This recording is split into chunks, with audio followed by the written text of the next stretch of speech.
कहता ही है।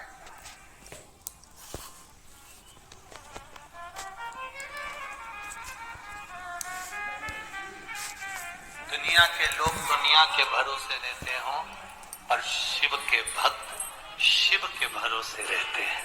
वो केवल एक ओघड़दानी के भरोसे। मेरे बाबा दया करना, मैं तेरे भरोसे। मेरे बाबा दया करना, मैं तेरे भरोसे। ना घर के भरोसे हूँ, ना परिवार के भरोसे हूँ। भोले बाबा दया करना, बाबा दया।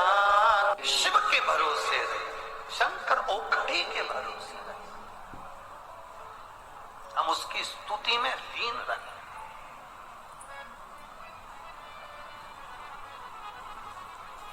दुनिया का कोई बाबा, जोगी, सन्यासी, तपस्वी, कोई कथाकार हो, कोई महात्मा हो, दुनिया का कोई तुम्हारे दुख को नहीं मिटा सकता। दुख को तुम्हारी भक्ति, तुम्हारा भजन और तुम्हारा भगवान के प्रति विश्वास मिटा सकता। वो मिटा सकता। बोल बम का नारा है। तुम्हारे दुख को तुम्हारा विश्वास, तुम्हारी भक्ति, तुम्हारा बल, भीतर की जो श्रद्धा है, तुम्हारा भगवान के प्रति जो विश्वास है, वो मिटा सकता। कोई कह दे तुमसे कि हम तुम्हारा दुख मिटा देंगे, समझ लेना पक्का झूठेला है, पक्का झूठेला। कोई तुमसे कह दे मैं तुम्हारा दुख मिटा दूंगा, फालतू की नौटंकी है। ना सियोर वाला महाराज किसी का दुख मिटा सकता है, ना दुनिया का कोई महाराज दुख मिटाएगा तो तुम जिस भगवान पर जल चढ़ा रहे हो, जिसका तुम नाम ले रहे हो, जिसको तुम पुकार रहे हो, वो दुख मिटाएगा। तुम्हारा विश्वास, तुम्हारी दृढ़ता, तुम्हारी श्रद्धा, तुम्हारा भरोसा, वो दुख मिटा सकता। कौन मिटा?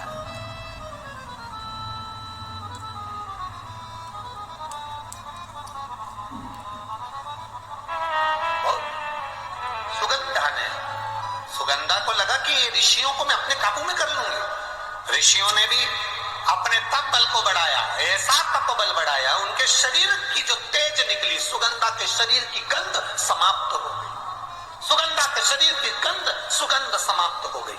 सुगंधा को लगा मेरे शरीर में से गंध नहीं आ रही, मेरे शरीर में से सुगंध नहीं आ रही। कहीं का पता करा तो मालूम पड़ा ये ऋषियों के तेज से ये मेरे शरीर की सुगंध का जो अहंकार था वो समाप्त हो गया। शरीर की सुगंध समाप्त हो गई, शरीर की सुगंध समाप्त हो गई। चरणों में पड़ गई क्योंकि अब अंदर से भक्ति जाग गई।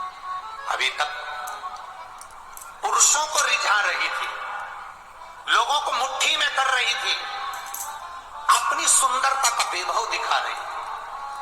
अब विचार करा कि अब करूं तो करूं क्या।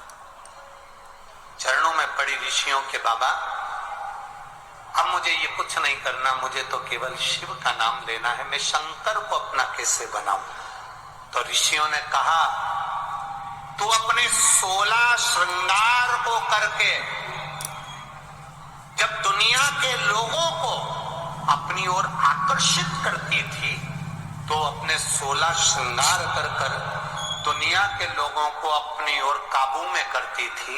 जब तू 16 श्रृंगार कर कर दुनिया के लोगों को अपना बना सकती है, तो 16 सोमवार का व्रत कर कर तू भोलेनाथ को भी अपना बना सकती। ये 16 सोमवार की कथा यहाँ प्रारंभ हुई है, यहाँ प्रारंभ। कोई तुमसे पूछे ये 16 सोमवार कहां से आए, 16 सोमवार का नियम कहां से चालू हुआ तब, और 16 सोमवार व्रत लेने के भी महीने बताएं, कौन से महीने से 16 सोमवार उठाना चाहिए, कौन से महीने से 16 सोमवार का व्रत चालू करना चाहिए, महीना बताया शास्त्रों में उसका वर्णन किया गया, कौन से महीने, कौन से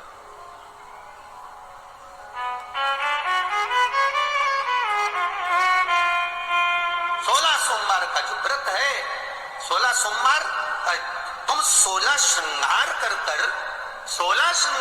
कर तुम ये 16 श्रृंगार कर कर जब दुनिया के लोगों को अपनी ओर आसक्त करती हो, 16 श्रृंगार कर कर जब तुम दुनिया के लोगों को अपने काबू में करती हो, 16 श्रृंगार कर कर जब दुनिया के लोगों को तुम अपना बना लेती हो, तो सुनो हे सुगंधा, तुम 16 कला में निपुण भगवान चंद्र के 16 सोमवार का व्रत प्रारंभ करो, तुम्हें देवाधिदेव महादेव तुम्हारे होंगे और तुम्हारा जीवन फिर कल्याणप्रद हो जाएगा, फिर कल्याण।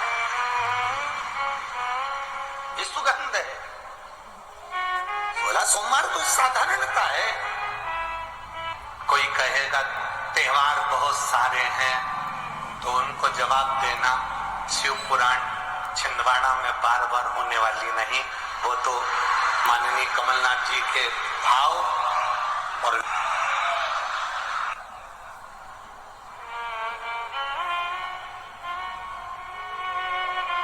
कोई कहेगा त्योहार चल रहे हैं पूजन करना, करेंगे 1 बजे से 4 बजे तक कथा है, 4 बजे कथा सुन के आएंगे, उसके बाद पूजन करेंगे।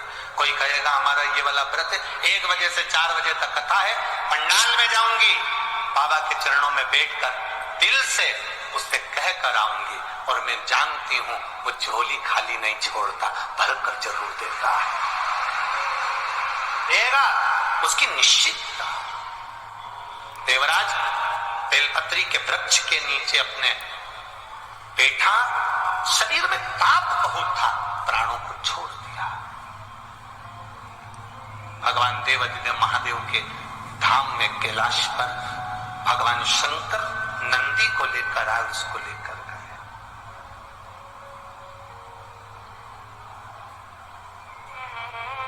शिव लेकर जा रहे। शिव महापुराण की कथा में 16 सोमवार की कथा, आप में से कितनी माताएं जिन्होंने कभी जिंदगी में 16 सोमवार करा हो, हाथ उठाओ जरा, करें 16 सोमवार, किन किन ने करे जरा हाथ उठाओ तो, हाँ ठीक है ठीक है ठीक है। और जितने लोग आस्था चैनल पर सुन रहे हैं, जितने लोग फेसबुक यूट्यूब पर कथा सुन रहे हैं, जितने लोग इस पवित्र भूमि पर छिंदवाड़ा की पावन शिव महापुराण की कथा श्रवण कर रहे हैं, हम आपसे पूछना चाहें, आपने 16 सोमवार का